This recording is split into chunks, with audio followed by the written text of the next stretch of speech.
आज हम पढ़ेंगे ज्योग्राफी का first chapter natural resources and there uses. ये चैप्टर हमारा नई एनसीईआरटी क्लास 8 से लिया गया है, चैप्टर 1 पार्ट 4 से। इस चैप्टर में हम पढ़ेंगे basic term, NCERT question answers.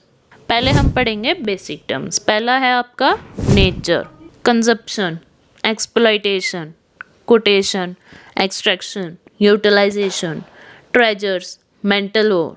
Next है आपका timber, valuable, materials, initial, cultivation, marble, restoration, regeneration, degraded, decomposes, bacteria.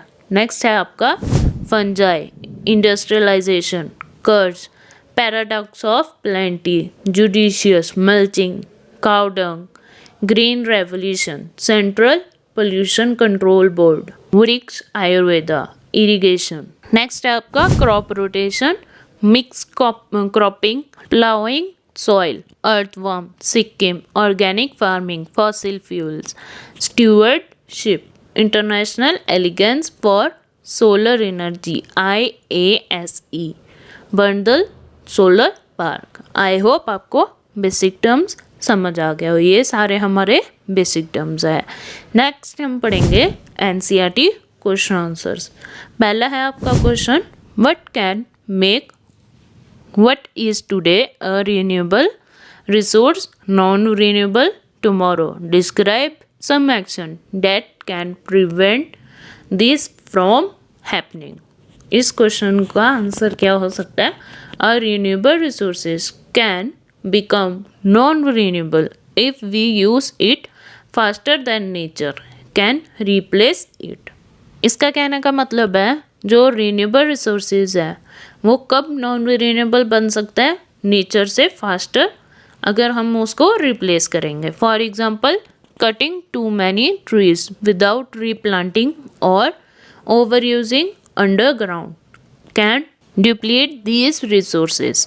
Pollution can also damage renewable resources like even chemical make water undrinkable और soil unfit for farming।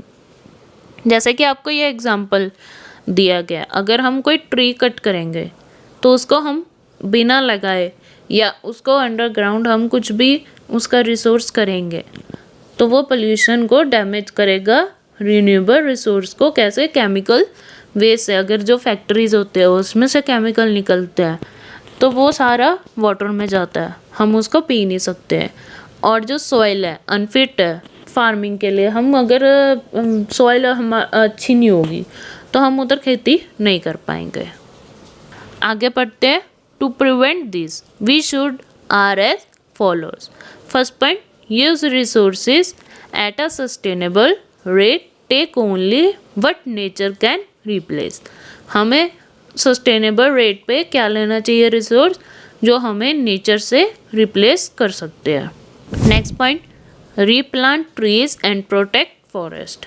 हमें कोई जैसे tree cut कर रहे हैं तो हम उधर एक ट्री उगा सकते हैं फॉरेस्ट को प्रोटेक्ट करने में। Next point, reduce pollution that harms air, water and soil. हमें पोल्यूशन को कंट्रोल करना पड़ेगा। किससे हार्म हो सकता है? एयर को, वाटर को और सॉइल को। Fourth point, use traditional farming methods that keep soil healthy. हमें ट्रेडिशनल फार्मिंग मेथड्स यूज करने चाहिए सॉइल को हेल्दी बनाने के लिए।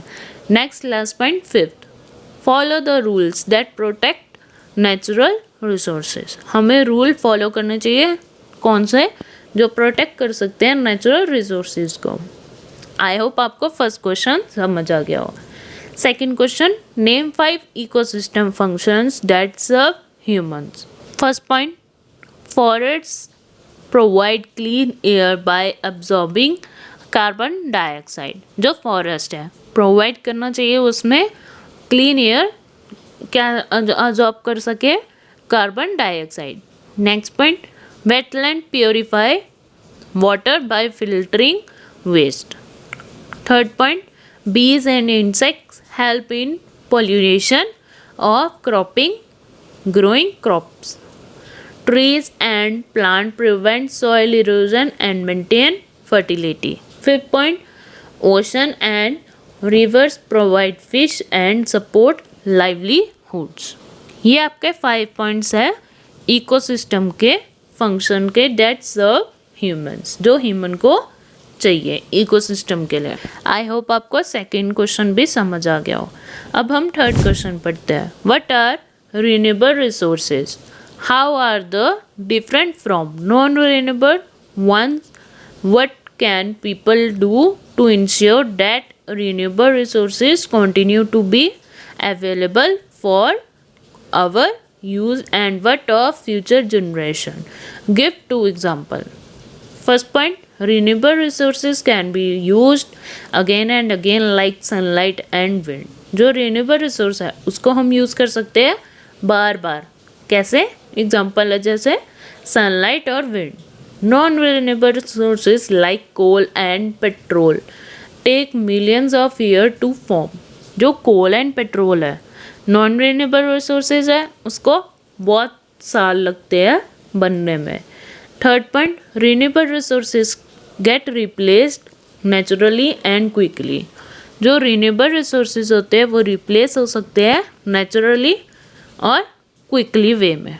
Fourth point, to protect them people should use them carefully and avoid wastage.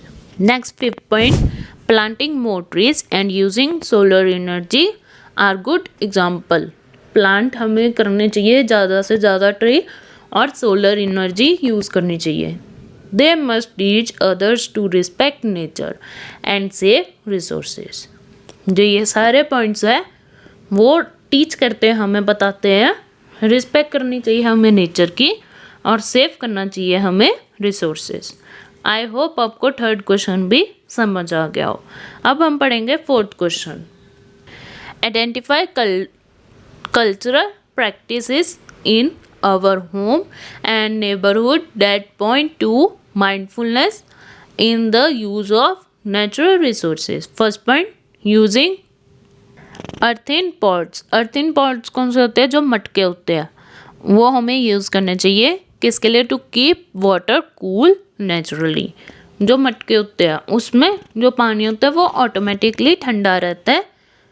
Next point, reusing old clothes to make bag और cleaning clothes. जो हमारे पुराने कपड़े होते हैं उसके बैग बनाना चाहिए या क्लीनिंग क्लोथ्स बनाने चाहिए. Point, saving water while washing dishes और बाथिंग. हमें पानी सेव करना चाहिए. कब? वॉशिंग, बर्तन धोने के लिए और नहाने के लिए. Next point, using cow dung as natural fertilizer और fuel. Fifth point, planting trees during festival like Van Mahotsav. Van Mahotsav होता है उसके लिए उस दिन प्लांट हमें ज़्यादा लगाने चाहिए, प्लांटिंग करनी चाहिए trees. Cooking only need quantity of food to avoid waste. हमें ज़रूरत के हिसाब से ही खाना बनाना चाहिए, ज़्यादा खाना नहीं बनाना चाहिए. Next question, fifth question, what are some consideration to keep in mind in the production of goods for our current uses? Point, goods should be made using eco-friendly and recyclable materials. Second point, the process should use less energy and water. Avoid using harmful chemical and pesticides. Products should be durable and not easily thrown away. Local resources should be used to reduce transport pollution. 6. Factories must manage waste properly to protect the environment. I hope आपको NCERT question भी समझ आ गया हो. हमने इस part में पढ़ा था basic terms and NCERT questions. I hope आपको बेसिक टर्म्स भी और NCERT क्वेश्चन भी समझ आ गया हो. Thank you.